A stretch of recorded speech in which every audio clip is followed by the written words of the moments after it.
सबसे पहला जो पार्ट आता है, जो मेन पार्ट आता है हमारा, वो आता है कंप्रेसर। कंप्रेसर जो गाड़ी में लगा रहता है आपकी, ये एयर कंप्रेसर की तरह ही होता है।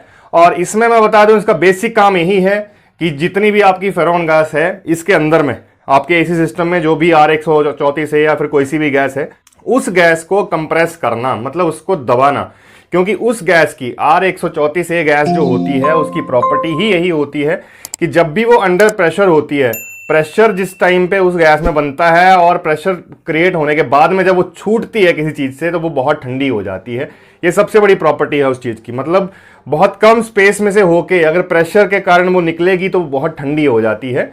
ये R134A गैस की, मतलब फेरोन गैस की प्रॉपर्टी है। तो उस प्रॉपर्टी को करने के लिए, मतलब बनाने के लिए, ये कंप्रेसर का यूज किया जाता है। इसमें दो लाइंस आप देखेंगे, दो होल देखेंगे यहाँ पे, एक होल ये है और एक ये होल ये है। इस तरह से कुछ आपकी गाड़ी में लगा रहता है। और ये पुली जो है, ये पुली हमेशा आपके इंजन से घूमती रहती है। मतलब जैसे ही आपका इंजन स्टार्ट होगा, ये पुली तो हमेशा घूमती रहेगी, पर जैसे ही आप अपना एसी का बटन दबाएंगे और ब्लोअर कर देंगे ऑन, तो होता क्या है, ये वायर देख रहे हैं आप, ये है 12 वोल्ट की। मतलब जो बैटरी की वोल्टेज है वो यहाँ पे प्रोवाइड होगी, और जो ग्राउंड लेता है, जो नेगेटिव लेता है आपका कंप्रेसर, वो लेता है आपके चेसिस में से, इंजन में से। इंजन के साथ में भी ग्राउंड लगा रहता है, याद रखिएगा। वहां से नेगेटिव कनेक्शन लेता है, क्योंकि इसके बोल्ट्स वगैरह उसी के साथ में टाइट रहते हैं। वहां से नेगेटिव आएगा और यहां से पॉजिटिव आएगा। उसके बाद होगा ये पुली तो ऑलरेडी घूम ही रही है। जब आपको जिस टाइम पे यहां पे 12 वोल्ट मिलेंगे, 12 वोल्ट मिलने के बाद में इसमें अंदर में इलेक्ट्रोमैग्नेट होता है। इस पुली को अगर मैं निकालूंगा, आपको कंप्रेसर भी खोल के दिखाऊंगा इसके अंदर क्या क्या चीजें होती है, क्या क्या नहीं होती हैं। तो होगा ये उस टाइम पे जो क्लच लग रखा है यहां पे, अगर आप देखेंगे तो ये एक्चुअल में क्लच है। अभी देखो मैं घुमा रहा हूं तो ये क्लच अलग से घूम रहा है, ये पुली अलग से घूम रही है। तो ये क्लच जो है, मतलब इलेक्ट्रोमैग्नेट जो है, वो इस पुली के साथ में चिपक जाएगा। अब जब ये चिपक जाएगा तो ये पुली तो घूम ही रही है, तो ये भी साथ में घूमना स्टार्ट कर देगा और आपका कंप्रेसर जो है वो वर्क करना शुरू कर देगा। मतलब सबसे पहला जो काम होता है वो ये होता है कि 12 वोल्टेज यहां पे प्रोवाइड होंगे, आपका क्लच जो है वो एंगेज हो जाएगा, ये भी आपका पुली के साथ में घूमना शुरू कर देगा। राइट, अभी तो देखो पुली सिंपली अब अलग से घूम रही है। अब जब क्लच भी इसमें चिपक जाएगा तो ये साथ में अंदर जो शाफ्ट लग रखी है उस शाफ्ट को भी ये घुमाना शुरू कर देगा। तो बेसिक जॉब जो है, यहां से जो है एयर कंप्रेस होना हमारी शुरू हो चुकी है। जो भी एयर बोलूं, मतलब या फिर उसको फेरोन गैस बोलूं, फेरोन गैस जो है यहां पे कंप्रेस होना शुरू हो गई। अब इसमें दो लाइनें हैं, यहां पे आप देखेंगे तो यहां पे दो लाइनें हैं इसमें, मतलब दो होल बन रखे हैं। तो एक जो होल है हमारा, मतलब इनलेट बोल लो, आउटलेट बोल लो, या फिर कुछ लोग सक्शन लाइन बोलते हैं, कुछ लोग डिस्चार्ज लाइन बोलते हैं। दोनों बोलना सही है, कोई दिक्कत नहीं है। सक्शन मीन्स सक करना, उसको खींचना। डिस्चार्ज मीन्स मतलब उसको बाहर फेंक देना। तो जो सक्शन पोर्ट है आपका, मतलब यहां से सक्शन पोर्ट है, ये सक्शन पोर्ट जो है यहां से आपकी फेरोन गैस खींचेगा और डिस्चार्ज पोर्ट में से, मतलब यहां में से आपका जो है वो कंडेंसर में फेंक देगा। अब कंडेंसर क्या होता है, इसको बोलते हैं कंडेंसर। ये आपका कंडेंसर हो गया। इस तरह से या इस तरह से, किसी भी तरह से आप देख लेंगे, इसमें ऊपर में कोई प्लास्टिक का पार्ट नहीं लगा रहता है। इसकी पहचान यही होती है। रेडिएटर में और कंडेंसर में कभी आप कंफ्यूज मत होइएगा कि कौन सा रेडिएटर है, कौन सा कंडेंसर है। और लगभग 99% गाड़ियों में जो कंडेंसर होता है वो रेडिएटर के जस्ट आगे लगा रहता है। मतलब ये कंडेंसर की ग्रिल होगी आपकी और इसके पीछे में यहाँ पे जस्ट रेडिएटर लगा रहेगा। अब इस कंडेंसर की पहचान एक ये और होती है कि इसमें आपके जो इस तरह के होल मिलेंगे, आपको कोई प्लास्टिक का या प्लास्टिक का पार्ट कुछ नहीं मिलेगा। नीचे में कोई भी आपको जो है वो टैंक्स नहीं मिलेंगे। रेडिएटर में ऊपर में अपर टैंक होता है, लोअर टैंक होता है प्लास्टिक का, जहां पे आपका कूलेंट स्टोर होता है। कंडेंसर में ऐसा कुछ नहीं होता।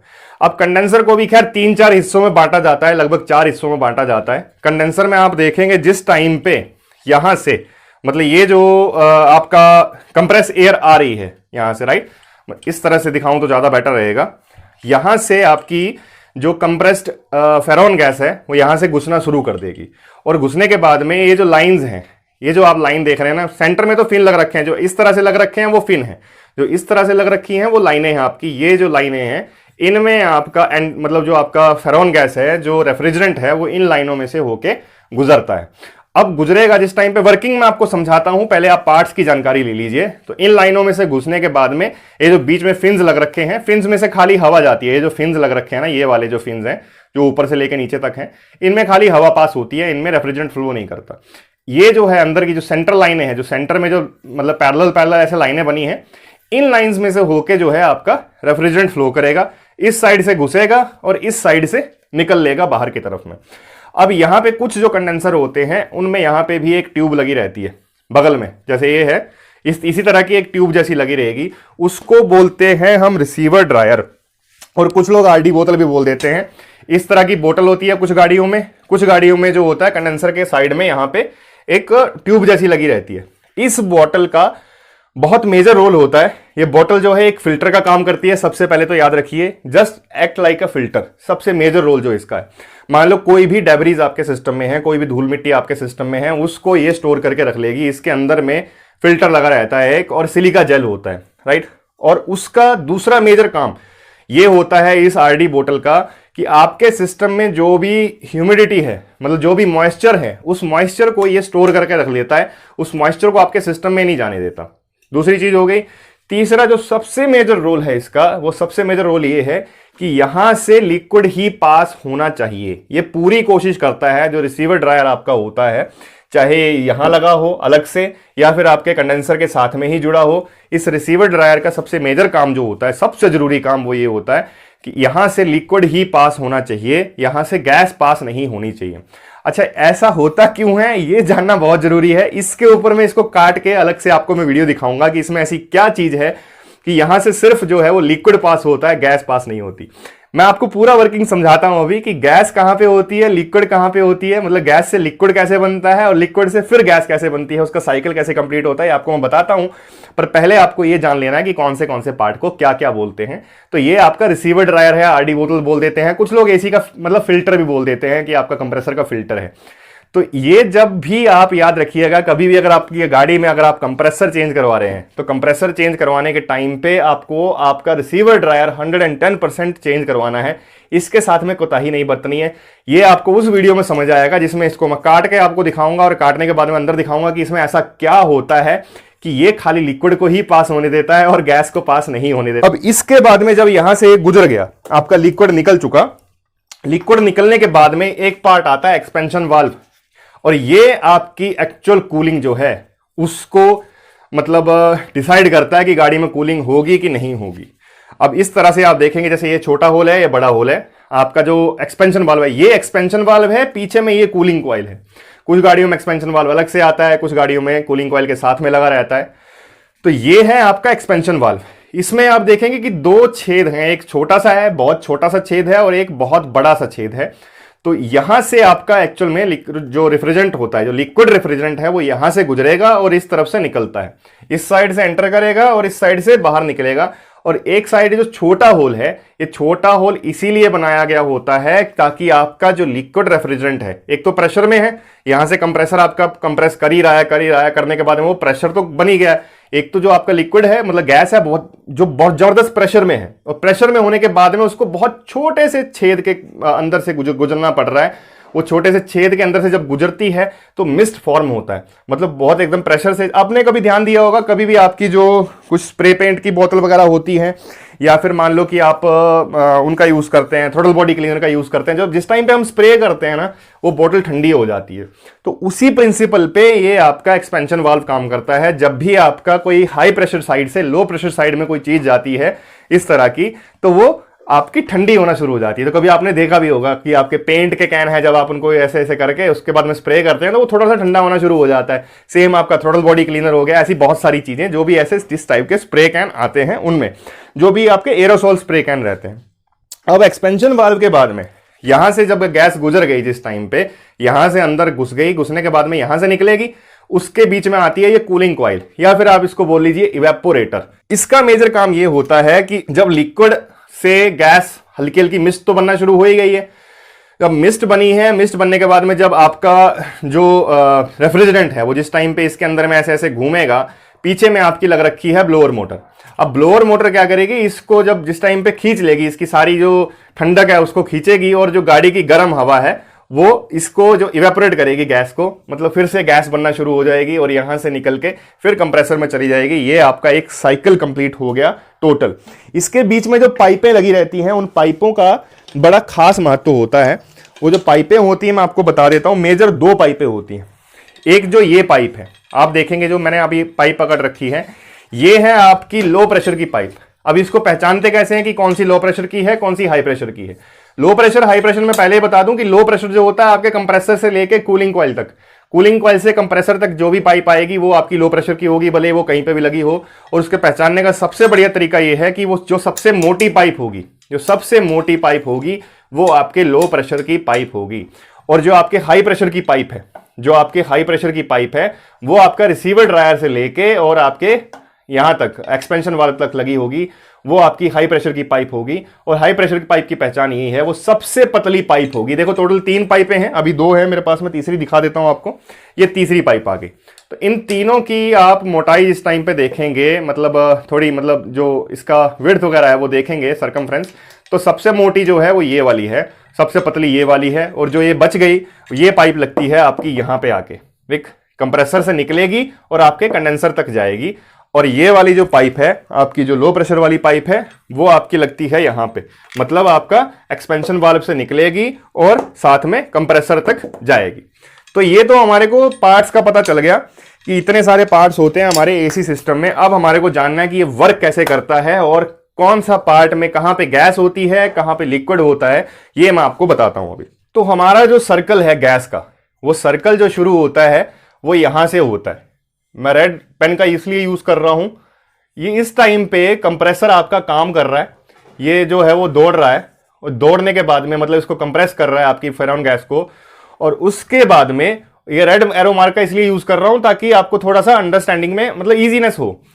ये रेड का मतलब यही है कि इस टाइम पे गैस जो है वो high pressure and high temperature पे है, बहुत ज्यादा प्रेशर पे है ये गैस और बहुत ज्यादा इसका टेम्परेचर है, टेम्परेचर भी इसका हाई है इस वक्त।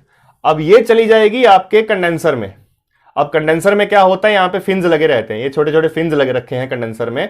अब कंडेंसर में जो फिन्स लग रखे हैं, जब आपका जिस टाइम पे कंडेंसर फैन या फिर रेडिएटर फैन या फिर बाहर की हवा जिस टाइम पे इसके थ्रू होके फ्लो करेगी, तो आपका जो रेफ्रिजरेंट है जो यहां से फ्लो कर रहा है जिस टाइम पे, उसको ये ठंडा करना शुरू कर देगी। और अभी तक ये जो था, अभी तक आपका गैसियस फॉर्म में था, अब ये क्या करेगा, अब आपका गैसियस फॉर्म में से ये लिक्विड फॉर्म में आना शुरू कर देगा। ये लिक्विड बनना यहां पे शुरू हो चुका है। अब कुछ लोगों के मन में वहम ये है कि जो गैस से लिक्विड बनाता है वो रिसीवर ड्रायर बनाता है। साफ सरासर गलत है। रिसीवर ड्रायर कुछ नहीं करता, बनाता कुछ नहीं है, उसका काम सिर्फ इतना ही है स्टोर करना। वो टैंक है, एक फिल्टर है। जो गैस से लिक्विड बनने का प्रोसेस है वो आपका कंडेंसर में ही शुरू हो जाता है और यहीं पे आपकी जो गैस है वो लिक्विड बनना शुरू हो जाती है। तो यहां से आपका जो गैस है वो लिक्विड में फॉर्म होना शुरू हो चुकी है और लिक्विड में फॉर्म होने के बाद में आपकी पहुंचेगी रिसीवर ड्रायर तक। अब यहां पे एक चीज मैं आपको बताता हूं। अब टेम्परेचर का डिफरेंस आप देखिएगा कि टेम्परेचर का डिफरेंस हम कैसे देखेंगे। इस जगह में जब यहां से कंप्रेसर से आपकी गैस कंडेंसर में जा रही है, तब मान लेते हैं कि उसका टेम्परेचर है 70 डिग्री सेंटीग्रेड। मान लेते हैं कि 70 डिग्री सेंटीग्रेड पे ये गैस सिस्टम टाइम यहां तक पहुंच रही है। अब जो एम्बियंट एयर है, मतलब बाहर की जो हवा है, वो हो गई, उसको ठंडा करेगी और साथ में जो है उसको लिक्विड भी बनाएगी। गैस को लिक्विड भी, मतलब जैसे ठंडा होना शुरू हो जाएगा वो गैस से लिक्विड फॉर्म में चेंज होना शुरू हो जाएगा। तो यहां पे टेम्परेचर डिफरेंस भी आ जाएगा और टेम्परेचर डिफरेंस हम मान लेते हैं 60 टू 50 डिग्री सेंटीग्रेड इसका टेम्परेचर हो जाएगा। मतलब 70 से 60 डिग्री तक पहुंच जाएगी ये गैस यहां तक आते आते ही। उसके बाद में ये ट्रैवल करना शुरू कर देगी गैस, इस तरह से लिक्विड फॉर्म होना शुरू हो गया, यहां से घूमेगा आपके कंडेंसर में से घूमने के बाद में आपका चला जाएगा रिसीवर ड्रायर तक। अब जो रिसीवर ड्रायर है, रिसीवर ड्रायर में भी 2 आउटलेट लग रखे हैं, एक इनलेट है एक आउटलेट है। तो जो इनलेट है वहां से तो ये गैस घुसी, अब आउटलेट में से जब निकलेगी जिस टाइम पे, अब ये आउटलेट है, यहां से जाके जिस टाइम पे यहां से निकलेगी, रिसीवर ड्रायर में से निकलेगी, तो जितना भी लिक्विड है वही निकलेगा। अगर हल्के फुल्की भी गैस होगी वो यहीं पे ट्रैप होकर रह जाएगी, साथ में मॉइस्चर भी यहीं ट्रैप हो जाएगा, सब चीजें यहीं ट्रैप हो जाएंगी। अब आपका ये पहुंचेगा आपके एक्सपेंशन वाल्व तक। यहां से निकलने के बाद में ये आपका एक्सपेंशन वाल्व में यहां पे पहुंच चुका है, इस वाले होल में, छोटे वाले होल में। तो यहां से बहुत तगड़ी स्प्रे निकलेगी, जैसे हम वो स्प्रे कैन यूज करते हैं वैसी स्प्रे निकलेगी और एक्सपेंशन वाल्व में से यहां पे इसका टेम्परेचर चेंज होना शुरू हो जाएगा। तो जिस टाइम पे यहां पे ये मिस्ट निकलेगा, तो उस टाइम पे आपका जो लिक्विड है वो मिस्ट में फॉर्म हो जाएगा। याद रखिएगा, अभी भी ये पूरी तरह गैस नहीं बनी है, अभी ये मिस्ट बना है, आधी गैस है आधा आपका लिक्विड है, और ये इसमें घूमना शुरू हो चुका है। मतलब लिक्विड जो था वो आपका पूरा अभी तक गैस नहीं बना है। जब ये एक्सपेंशन वाल्व से जब भी निकलेगा, इसका मतलब ये नहीं है एक्सपेंशन वाल्व के निकलने के बाद में आपका पूरा वो गैस बन जाएगा। लिक्विड जो आपका यहां तक लिक्विड था वो अभी गैस बनना शुरू हुआ है, मतलब एक मिस्ट टाइप बनी है, एक स्प्रे टाइप बनी है, उसमें स्प्रिंकल टाइप के हैं, मतलब हल्की सी गैस है, हल्का सा आपका लिक्विड भी है अभी। तो वो घूमना शुरू कर देगा आपका कूलिंग कॉइल के बीच में। अब कूलिंग कॉइल के बीच में जब घूमना शुरू करेगा उस टाइम पे यहां पे भी आपका पीछे में ब्लोअर मोटर लग रखी है। अब ब्लोअर मोटर भी जस्ट एक किस्म सा ये समझ लीजिए कि कंडेंसर फैन की तरह काम कर रही है। अब जो ब्लोअर मोटर है, ब्लोअर मोटर जिस टाइम पे घूमेगी तो ये जो आपका मिस्ट था, ये मिस्ट आपका अभी भी गैस में बनना शुरू कर देगा दोबारा से, और गैस में कन्वर्ट होने के बाद में आपका चले जाएगा एक्सपेंशन वाल्व के दूसरे होल में, और यहां से निकल के ये पहुंच जाएगा आपके कंप्रेसर तक। फिर आपका दोबारा से पूरा साइकिल जो है वो शुरू हो जाएगा। ये तो एक कंप्लीट साइकिल शुरू हो गया। अब टेम्परेचर डिफरेंस मैं आपको बता रहा था, टेम्परेचर डिफरेंस जो है वो यहां पे है 70 डिग्री इस टाइम पे, जब तक ये रेड है। जिस टाइम पे गैस से लिक्विड बनी उस टाइम पे टेम्परेचर आ गया 60 से 50 के करीब में। यहां तक टेम्परेचर सेम है, एक्सपेंशन वाल्व तक पहुंचने तक टेम्परेचर लगभग 60 से 50 डिग्री ही है। जिस टाइम पे ये होल से निकलेगा, यहां से ये निकलेगा, उस टाइम पे ड्रास्टिक चेंज आएगा, बहुत खतरनाक चेंज आएगा टेम्परेचर में, और वो टेम्परेचर आपका लगभग पहुंच जाता है 0 to 5 डिग्री सेंटीग्रेड के बीच में, राइट। 0 से लेके 5 डिग्री सेंटीग्रेड के बीच में ये घूमना शुरू हो जाता है। और जिस टाइम पे ये निकलेगा यहां से, ये फिर जो आपकी टेम्परेचर डिफरेंस है वो लगभग 10 डिग्री या फिर 20 डिग्री के करीब में आना शुरू हो जाता है। तो ये टेम्परेचर डिफरेंस है। अब ठंडा कौन कर रहा है? एक्चुअल में आप समझिएगा कि पूरे सिस्टम को ठंडा कौन कर रहा है। सबसे जबरदस्त चीज कौन सी है? वो है आपकी एक्सपेंशन वाल्व। अगर इसके जो होल हैं, एक्सपेंशन वाल्व के जो आपकी कूलिंग कॉइल लग रखी है, इसके होल से आप छेड़छाड़ करते हैं, तब आपको हो सकता है यहां पे आइस भी जम जाए, कूलिंग कॉइल में आइस जम जाए, या फिर आपकी ये ठंडी भी ना करे। इसका जो एडजस्टमेंट है ना वो हो जाती है यहां से, एक स्पेशल टाइप का, मतलब एलन की टाइप की आती है, इसको घुमाया जा सकता है, इसके अंदर में स्प्रिंग जैसा लगा रहता है, तो उसका जो होल है उसको बड़ा और छोटा किया जा सकता है। अगर इसके साथ में छेड़छाड़ हुई तो आपका जो है वो कूलिंग में बहुत ड्रास्टिक इफेक्ट पड़ेगा। अब मान लो ये खराब हो गया, आपका एक्सपेंशन वाल्व खराब हो गया, तब भी आपकी कूलिंग में प्रॉब्लम आएगी। पर इसका मतलब ये नहीं है कि खाली ये ही आपकी कूलिंग कर रहा है, या तो कूलिंग कॉइल या फिर एक्सपेंशन वाल्व ही आपकी कूलिंग कर रहा है, ऐसा बिल्कुल नहीं है। इन जितने भी कंपोनेंट्स हैं, अगर इनमें से कोई सा भी अगर सही से काम नहीं करता है, तब आपकी कूलिंग में इफेक्ट आना ही आना है।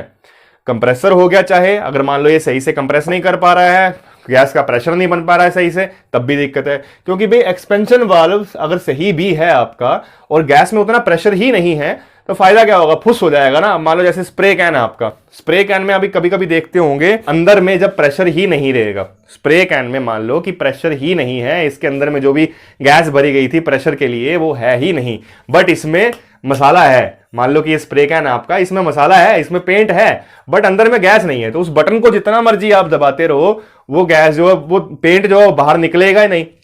तो सेम इस केस में होता है, अगर आपका कंप्रेसर ही सही नहीं है और वो कंप्रेस नहीं कर पा रहा है, तो एक्सपेंशन वाल्व चाहे आपका जितना मर्जी अच्छा हो, ये कुछ कर ही नहीं पाएगा।